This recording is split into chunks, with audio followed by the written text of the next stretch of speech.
اللہ کی حیا شامل ہے تاکہ میں اللہ کی صفات کو آسانی سے پا سکوں. اور جیسے جیسے میں نے اللہ کی صفات کو پایا میں جھکتی ہی چلی گئی، کیونکہ میں نے اس کو دیکھنا شروع کر دیا. اور میرے لیے اللہ کا یہ روپ جو میں نے اس کی صفات میں پانا شروع کیا بہت ہی خوبصورت اور بہت ہی پرسکون رہا. اللہ کے تمام ہی نام جو ہیں آپ ان کے معنوں کو سمجھیے، اس کے بعد اپنے ارد گرد دیکھنا شروع کریں. آپ کو اپنے ارد گرد کے ماحول میں، ارد گرد کے ہر رشتے میں، ہر چیز میں، ہر عمل میں، حدیٰ کہ رزق کی ہر کنڈیشن میں اللہ کی صفات نظر آئیں گی. اور ان صفات کے ذریعے سے ہی مجھے اندازہ ہوا کہ کہاں وہ وارننگز دیتا ہے مگر ہم کر جاتے ہیں تو وہ قہار ہے، اور کہاں وہ نرمی سے اور محبت سے جب بلاتا ہے اور ہم جستجو کرتے ہوئے جاتے ہیں تو وہ بڑا رحیم ہے. ہر صفات اللہ کی بہترین ہے، اس کا روپ ہے، اور اسی کو آپ نے تلاش کرنا ہے. کیا آپ کو اندازہ نہیں؟ جب آپ بڑے بڑے پہاڑ دیکھیں، بڑے بڑے پہاڑ دیکھیں، بادل دیکھیں، بارش دیکھیں، چاند سورج دیکھیں، ستارے دیکھیں، تو یہ اللہ کی صفت ہے، تو یہ اللہ کی صفات میں سے ہے. اتنی خوبصورت نعمتیں بنانے والا خود کتنا خوبصورت ہے، یہ اللہ کی صفات ہیں. یہاں پر دل مطمئن ہو گیا کہ یہ چیزیں جو بنائی گئی ہیں انسانوں کے لیے، انسانوں کے دلوں کو بہلانے کے لیے، وہ اتنی خوبصورت ہیں، اتنی سحر انگیز ہیں. تو ان کو تخلیق کرنے والا کتنا خوبصورت ہے، کیا ہی خوبصورت ہوگا، کیا ہی خوبصورت ہے. یہاں بھی ایک جستجو آ جاتی ہے اور زیادہ پانے کی، اور زیادہ دیکھنے کی.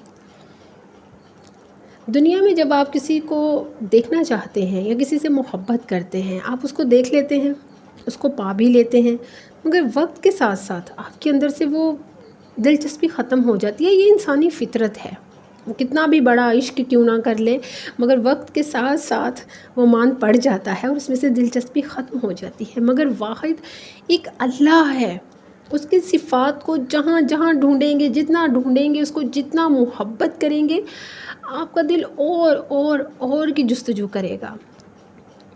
اتنی ساری کائنات میں اس کی صفات کو پانے کے بعد بھی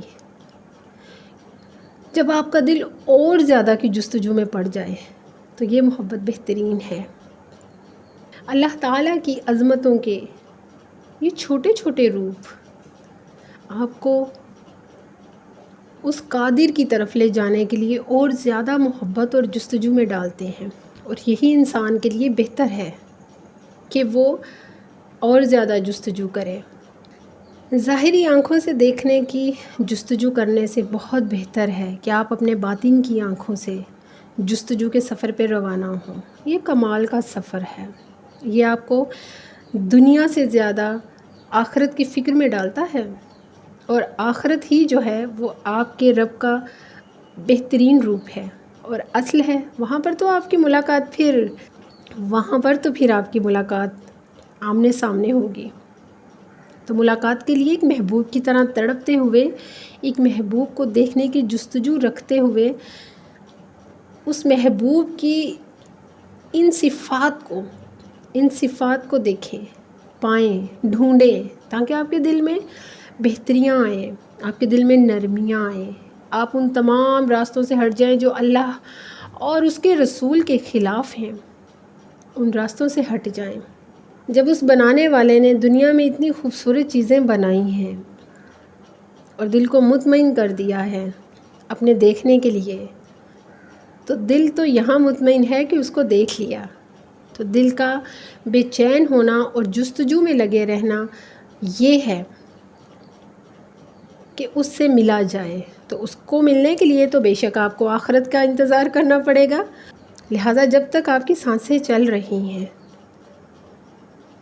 اس کے تمام صفات میں اس کو دیکھنے کے بعد اس سے ملنے کی جستجو میں پڑ جائیں کہ اس سے ملنا جو ہے نا وہ کمال کی محبت ہے. یہاں پر ہمیں اس بات کو سمجھنا ہوگا کہ اللہ سبحانہ و تعالیٰ کو اس دنیا میں دیکھنا ممکن نہیں ہے۔ یہ آپ سمجھ لیں اس طرح ہے جیسے کوئی عاشق ہے اور وہ ایک جگہ پر آپ کو نہیں ملے گا، وہ آپ کو کہہ دے گا کہ یہاں پر میں نہیں مل سکتا، ہاں مگر فلاں جگہ پر میں ضرور ملوں گا۔ تو جب آپ کو یہ کہتا ہے تو وہ تو پھر رب کائنات ہے۔ تو اس دنیا میں اس جگہ پر تو اس کو دیکھنا یا ملنا بہت مشکل ہے، اس دنیا میں اس سے ملنا مشکل ہے۔ اس کے لیے آپ کو بے شک آخرت کے سفر پر جانے کے لیے اپنے وقت اور اپنی باری کا انتظار کرنا ہوگا، مگر اس دنیا میں اس کی صفات کے ذریعے سے آپ اس کو پا لیں گے۔ اور جب آپ نے دنیا میں پا لیا تو یقین کریں آخرت میں ملاقات بڑی خوبصورت ہے۔ اور کسی بھی مومن کے لیے یہ معنی نہیں رکھتا کہ مجھے اللہ کو دنیا میں دیکھنا ہے، نہیں۔ ایک مومن، ایک سچا رسول اللہ سے محبت کرنے والا مومن کبھی بھی دنیا میں ایسی چیزوں کی طلب نہیں کرے گا جہاں پر اس کو ان چیزوں سے بہرحال منع ہی کر دیا گیا ہے کہ دنیا میں یہ ممکن نہیں ہے۔ تو جو چیزیں اس جگہ پر